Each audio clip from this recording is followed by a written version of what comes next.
बिस्मिल्लाहिर्रहमानिर्रहीम। Dear viewers, आज हम डिस्कस करेंगे ओ लेवल्स अकाउंटिंग का पेपर 1 एमसीक्यूज़ और उसके जो इम्पोर्टेंट पॉइंट्स हैं, जो टिप्स हैं, उस लिहाज से हम लोगों ने ये सीरीज़ स्टार्ट की है वीडियोस की। इंशाल्लाह ये जो वीडियोस हैं, इस सीरीज़ को जब आप देखेंगे तो मुझे इंशाल्लाह उम्मीद है कि आप एमसीक्यूज़ का पेपर जब आपके सामने आएगा तो आपको कोई भी कन्फ्यूजन नहीं होगी और आप बहुत इजीली विद इन टाइम जो है ना, इंशाल्लाह आप अपना पेपर हैंडल कर लेंगे। आपको पता है कि अभी ओ लेवल के अंदर जो आपका पेपर 1 है वो 35 क्वेश्चंस होंगे और 1 आवर 15 मिनट्स हैं। तो ये बहुत ज़्यादा मुश्किल हो जाता है स्टूडेंट्स के लिए अगर प्रॉपरली एग्ज़ामिनर की जो ट्यून है उसको ना समझा जाए, उसकी जो टोन है उसको हमने समझना है कि वो किस तरह हमें ट्रिकी अंदाज के अंदर मुख्तलिफ़ चीज़ों को बयान करता है। हालांकि होती बात सिंपल है लेकिन बहुत ही मुश्किल और बड़े जो है ना वो ऐसे, जैसे हम कहते हैं जी, बहुत ज़्यादा ना ऐसे ट्रिकी वे के अंदर उसने पूछा है। तो ज़्यादातर स्टूडेंट्स वही ऑप्शन पिक करते हैं जो अगर रॉन्ग होती है, तो क्योंकि उसने जो है ना उसके अंदर ट्रिक्स खेले होते हैं। तो ये अभी हम इसकी सेकंड वीडियो डिस्कस कर रहे हैं। फर्स्ट वीडियो ऑलरेडी हम कर चुके हैं, तो उसमें 4 पॉइंट्स हमने डिस्कस किए थे। तो इस वीडियो के अंदर हम 3 मोर पॉइंट्स जो है ना वो कवर करेंगे। तो ये एक वे है उसका एग्जामिनर का पूछने के लिए accounting equation. The accounting equation can also be written as assets minus liability equals to owner's equity.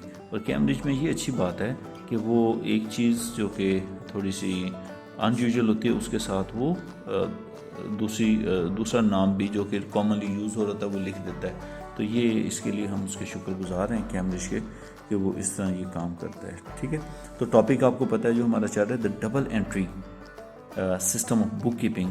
वो आपका जो सेकंड कंटेंट है बेसिकली। जब आप कैम्ब्रिज की साइड से देखेंगे अपना ओ लेवल का कोर्स, तो उसमें ये सेकंड टॉपिक है आपका, तो उसको हम डिस्कस कर रहे हैं और उसका आज इत्फाक से सेकंड लेसन ही है हमारा।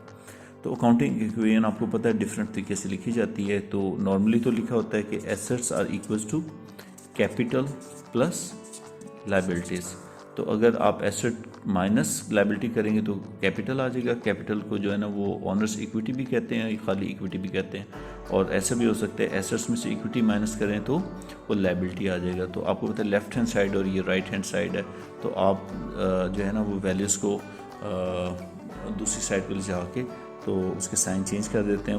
वो सिंपल मैथमेटिक्स है, इतनी बड़ी वो बात नहीं है। तो ये एक एसेट्स जो है ना तो वो लिखने का उसका तरीका है अकाउंटिंग इक्वेशन को। तो इसके अलावा भी मेथड्स हैं कुछ। अकाउंटिंग इक्वेशन के ऊपर एक वीडियो ऑलरेडी बन चुकी है, अगर उसको आप डिटेल से देख लें तो इंशाल्लाह ये वाला पॉइंट आपका क्लियर हो जाएगा। और 6 पॉइंट जो है हमारा 6th one, the trader prepare financial statement and these statement assist. अब जो लास्ट लेसन है उसमें आपने यही स्टेटमेंट को किसी और अंदाज में देखा था, तो यहाँ पे हम देख रहे हैं ट्रेडर प्रिपेयर्स फाइनेंशियल स्टेटमेंट। और फाइनेंशियल स्टेटमेंट कौन कौन सी होती हैं, ये ओ लेवल्स के पॉइंट ऑफ व्यू से मैं अगर बात करूँ तो उसके अंदर आपको मैंने 2 चीज़ें बताई थी। एक आपकी इनकम स्टेटमेंट होती है जो कि आपका प्रॉफिट फॉर द ईयर बताती है, और स्टेटमेंट ऑफ फाइनेंशियल पोजीशन। तो 2 आपके पास जो है ना वो फाइनेंशियल स्टेटमेंट्स हैं, राइट।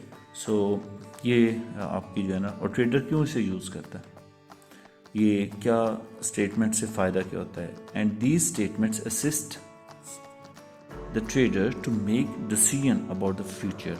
तो ये फ्यूचर के मतलब जो डिसीजन है उसके लिए उसे हेल्प आउट करती हैं ये दोनों चीज़ें। कि अगर प्रॉफिट नहीं अर्न कर रहा, इनकम स्टेटमेंट बताती है प्रॉफिट नहीं अर्न कर रहा, तो फिर वो सोचेगा कि भी इस बिज़नेस को वाइंड अप करके या इसको और अच्छे तरीके से हम चलाएं ताकि हमारा प्रॉफिट जो है ना वो ज़्यादा हो। तो ये असिस्ट करती है उसको, डिसीजन मेकिंग के लिए हेल्प आउट करती है, अपनी परफॉर्मेंस को मॉनिटर करने के लिए। तो ये डिफरेंट वेज हैं इसी बात को करने के। वेल 7th पॉइंट इस वीडियो का आखिरी पॉइंट है, उसके बाद हम नेक्स्ट वीडियो की तरफ मूव करेंगे। Bank account has debit balance. अब ये ट्रेडर की बुक्स हैं, उसके अंदर बैंक का जो है ना वो डेबिट बैलेंस प्लेस हो रहा है, यानी कि बैंक के साथ DR लिखा हुआ है। इसका क्या मतलब है, means we have some amount in the bank account and it is our asset. तो ये हमारे पास रिसोर्स पड़ा हुआ है, तो हमारे जो रिसोर्सेज हैं वो एसेट्स कहलाते हैं। तो अगर बैंक के साथ डेबिट बैलेंस लिखा हुआ है आपकी बुक्स के अंदर, जो बैंक अकाउंट मेंटेन हो रहा है, तो इसका मतलब है वो आपका एसेट है। If bank account has credit balance, आपको पता है एक चीज़ अकाउंटिंग के अंदर एक चीज़ डेबिट है तो उसका ऑपोजिट क्रेडिट है, और क्रेडिट का ऑपोजिट डेबिट है। तो डेबिट अगर आपका बैंक है और वो एसेट है, तो क्रेडिट होगा तो क्या होगा, डेफिनेटली वो उसका उल्ट है, एंड दैट इज़ लायबिलिटी, और ये हमारी लायबिलिटी होती है। Credit balance it means we have to pay the amount to bank, hence it is our liability.